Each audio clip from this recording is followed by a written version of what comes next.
Hey, this is part two. I'm so sorry, I didn't realize I didn't have that much room on my camera. So anyway, here we go with part two. I'm going to kind of pick up right from where I left off here. And we had just got to the point where we're talking about Gad.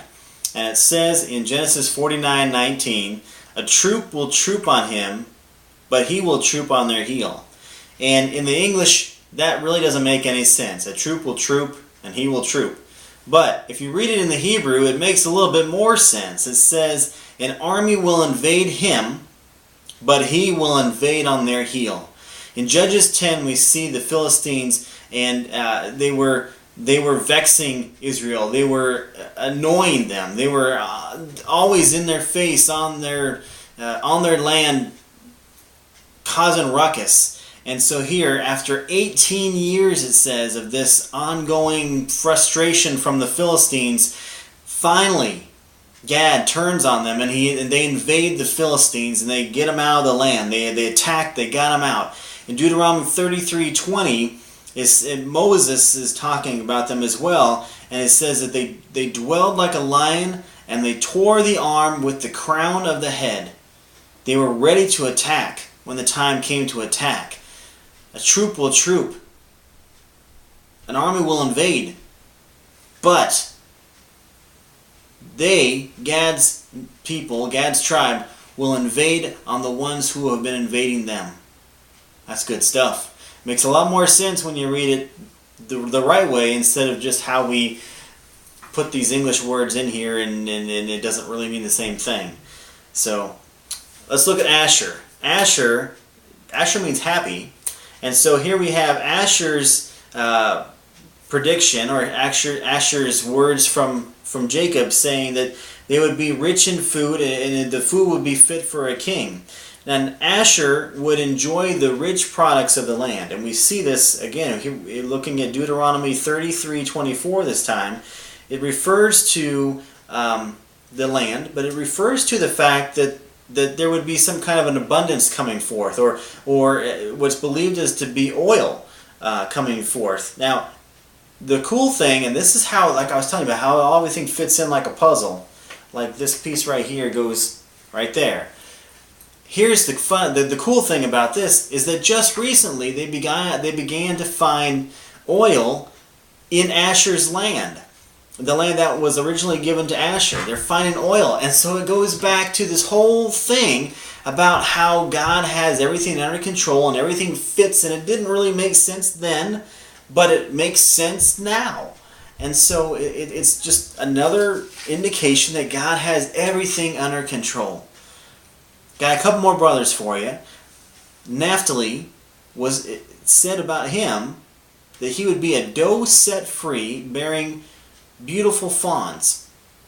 Now, doe set free means that it's translated as hind, H-I-N-D. Now, if you read Psalm 18:33, it says that David speaks of hind's feet when he's running away from his enemy. The swiftness with which David ran was a result of the hind's feet. Naphtali's tribe, not only did they run from the pursuers when they needed to, but it also is an indication that they ran with God's word where they needed to. And if you look in when Jesus is picking out his disciples, 3 of the people that he chose to be his disciples came from this land of Naphtali. And I can't help but wonder if were these people descendants of those who were descendants of those who were descendants of those who were descendants of those, and so on and so forth, people who Naphtali's tribe shared the gospel with, shared the Torah with, shared the message of Christ with. It's very possible that these disciples knew of Jesus because their great, however many greats down the road there, shared the message of the Torah with them. It's very possible. I'm not going to rule that out. Now, the last 2 brothers we're going to look at to make up the 12 sons of Jacob are the 2 that came from Rachel. Now, everybody else so far has come from the 2 concubine wives as well as Leah. But now, these last 2 that Jacob speaks over are the 2 who came from Rachel. And if you remember, Rachel is the one that he loved, that he worked hard for, and that he got conned out of. And so he worked longer. And it's this wife who, when Jacob was lost, he didn't want Benjamin to go out there with the other brothers because he didn't want to lose him as well. So he saves these two for last. And here's what he says about them. First, speaking of Joseph. Joseph would be like a fruitful plant by a spring with growth climbing all over the wall. We know from where Joseph was living in Egypt that Joseph had the abundance. He had everything he wanted. He had excess of what he wanted. Now we also know, though, that some of the things that happen in Joseph's life in some ways do parallel with those of Christ. And let's take a look at those. Joseph was his father's favorite. And we know that in John 3:16 it says that God so loved the world that he gave his only begotten Son. That word meaning the one that he loves so much. And so we have the same parallel there. Joseph was loved so much. Jesus was loved so much. We also see that Joseph was sold for money. I believe it was 20 pieces of silver that he was sold for. And we see that Jesus was sold for 30 pieces of silver. The price doesn't matter, but the detail is the same. They both were sold for a price. We also see that Joseph withstood temptation when it came to Potiphar's wife and not giving in to her, but also Jesus resisted temptation. When the enemy came in Matthew, I believe it's 3 or 4, and tempted him, he used Scripture against him. So they both withstood temptation. And then also, they both had a rebirthing. Joseph came back to life, not that he was dead physically, but he was dead in the aspects of his father thought he was dead. And so here you have him again on the scene, and it's like a rebirthing has happened. And with Jesus, we know for a fact that yes, Jesus did die on the cross for us, a physical death, and yet we have him coming back to life. And it's the same thing. There's a rebirthing process that happens there. And so there's a lot of parallels in how these work. Here's another side note for you. I thought this was kind of interesting as I was reading through. Genesis 49, 25, and 26. If you look at the word bless or blessing or blessed, any variant there of the word bless, it's in those two verses 6 times. Now, I don't know if that means anything, but I just thought that was interesting.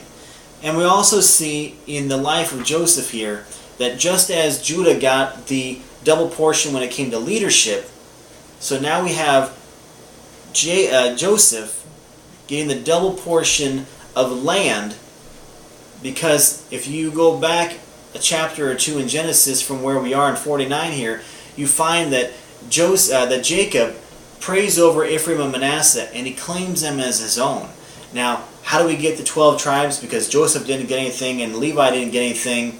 Well, because Ephraim and Manasseh make up those other 12 tribes. Or those other 2 to make up the total 12. So, again, Joseph gets the double portion of land that Reuben didn't get, and Judah gets the double portion of leadership that Judah didn't get. Last, we have Benjamin. Now, we don't see Benjamin too much in the aspects of anything kingly other than King Saul, like we talked about earlier. But that doesn't discount Benjamin whatsoever. It says that Benjamin would be a ravenous wolf, devouring its prey in the morning, dividing the spoil at night. Benjamin was known as a vicious warrior. And sometimes I wonder if we don't need to be that ourselves these days too. When the enemy comes in and we just let him walk on us, we need to rise up and be vicious against the enemy. In Judges chapter 3 is where we see an indication of this viciousness, where we have Ehud, who is a Benjamite. He assassinates Eglon, I believe it was the Midianite king, because he was oppressing Israel. And we need to be that same vicious warrior that when our camp is being threatened, when our people are being threatened, when our faith is being threatened, that we rise up like Benjamin and don't let the enemy have a foothold in our ground. Now, I've been unsuccessful at putting this puzzle together. I think I got 2 pieces out of the whole thing here since I've been talking. But the point I want to make is all this stuff was like a big old jumbled puzzle. When you read it in Genesis 49, you don't really see how it all is going to make sense. Some of it sounds weird, like we said about Gad. A troop will troop and it will troop, and you have someone being called a donkey and someone being called a doe. And so you got all these different things, and they don't make any sense, but in the end they make sense because we only see a little bit. I've been to prophecy meetings before, and I get a word of prophecy, and I'm like, well, what does that have to do with anything? I don't understand that piece. I can understand, this verse here, this sentence over here, this makes sense, but the whole picture I can't see. And then years go by, and it begins to make more sense. I can think of a couple instances right offhand where back in 2004 something was said about me, and I thought, well, I don't know how that's going to play out. Maybe it'll be so-and-so does this and that opens up this. And then in 2006, when I'm reading back over my words of prophecy, because I like to go back and read them over again every now and then, and I go back and I look at it, and it pops out, oh, that's what that meant. And it's the same thing here. I see all these pieces of the puzzle, and they look just like little pieces. I'm sure that's some kind of hair that goes on the deer somewhere. Here's maybe some kind of part of the tree or something, but it doesn't make any sense really. But when you start putting them together, and you take the time, and you be patient, and you see it all coming together, I can look here and I can see now, here's kind of the outline of the deer's head, and it's beginning to make more sense. Maybe something was spoken over you, just like Jacob did over his sons. Maybe something was spoken over you, and you're looking at it, and it looks like a gigantic puzzle, and you're saying, how does this make any sense? I want you to know, not everything that Jacob said came to pass right away. We're reading scriptures here where it wasn't till the book of Deuteronomy, or the book of Judges, or the book of First Chronicles that these things came true, and that was years later. Just from the time of Genesis to Deuteronomy, you're looking at 400 plus years. Don't fret that it might not make sense now. It will. And what God has spoken over you, it will come to pass. Don't waste your time stressing over it. You can't make it come any quicker anyway. God's in control. But what you can do is just trust Him. Have faith. Trust Him. As hard as it is, and believe me, I know how hard it is. I've been there. I am there sometimes still. But just trust Him. Trust Him. He's got everything under control, even though all we see is this. It's all going to make sense. I appreciate you staying with me long. I know I went longer than my normal ones, and I'll try and do better at keeping them short next time, but there was so much in here I wanted to share with you. Man, may God bless you, and may you have an awesome evening. Shalom.